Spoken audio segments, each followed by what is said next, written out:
good.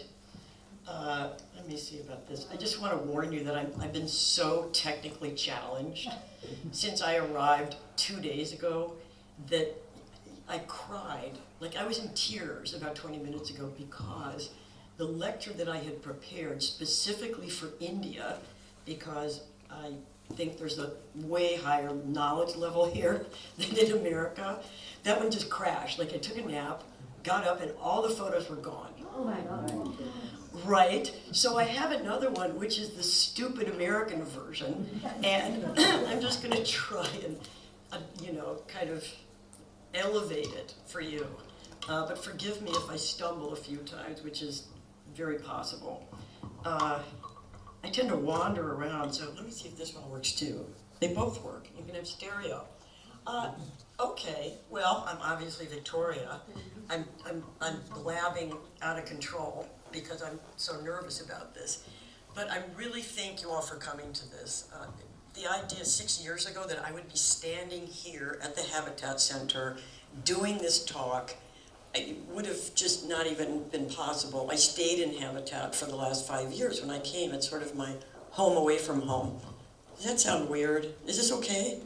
It sounds a little strange to me, but anyway, this has been a pretty crazy journey for me. I am a journalist. I am not a scholar or a photographer. And if any of you want to see the camera that I took the pictures with, it's in my purse. It's this tiny, cheap camera that I don't know how to use. Literally, it's set on automatic. And if the dial ever moved, I would panic. So what this means is that anybody can take photographs and produce a beautiful book. And so a lot of you have already been to Stepwells. You know about Stepwells. You've probably been in the ones, some of them that I've shown. But I can promise you, has anybody here seen 200? No. Okay, good. So I've got like the jump on you a little bit. But it did all start 30 years ago for me. And some of you might recognize this, that little wall. This is the Rutabaga in outside of Ahmedabad in Adalaj. And at the time that I was there on my first trip to India, there was no grass, there were no trees, there was certainly no radio tower. It was really very, very basic desert outside of Ahmedabad. And the driver of the car said, get out, go look at the wall. And I couldn't have imagined anything more boring than that wall, but I obliged him. And I don't know if any of you have not been in this stepwell. This was the most impressive one, probably, that I could have begun my obsession with.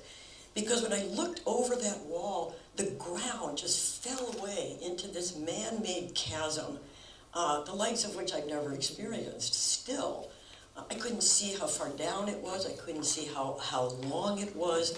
There was this parade of carved columns. And as somebody who's traveled a lot and loves architecture and has looked at a lot of architecture, we are not conditioned to look down into a piece of architecture. We always look up at architecture. So it was a very transgressive feeling to me that only became more so as I descended into this structure. Going into that one in particular, and this happens in many stepwells, is a real a sensory transformation. You feel all of your senses are heightened.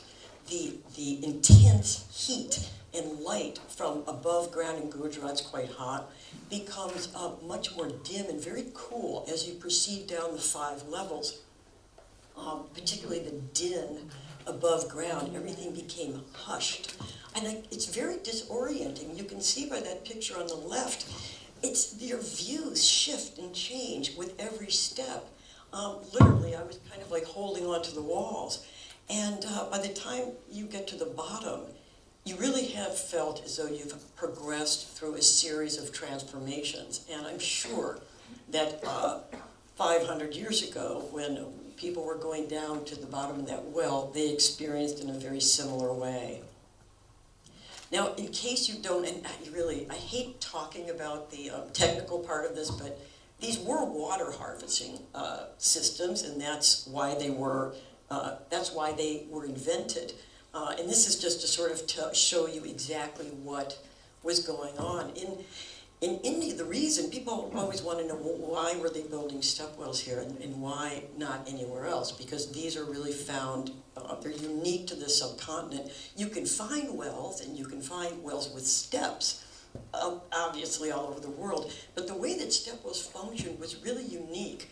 And in a country that has the capricious climate that you're used to, of very dry for most of the years, and then there's just crazy deluge for the rest, preserving water was a very important thing to do. In places like Gujarat, Rajasthan, Haryana, where the water could be 9 stories underground, accessing that water 24/7 all year long was crucial, or you simply wouldn't survive.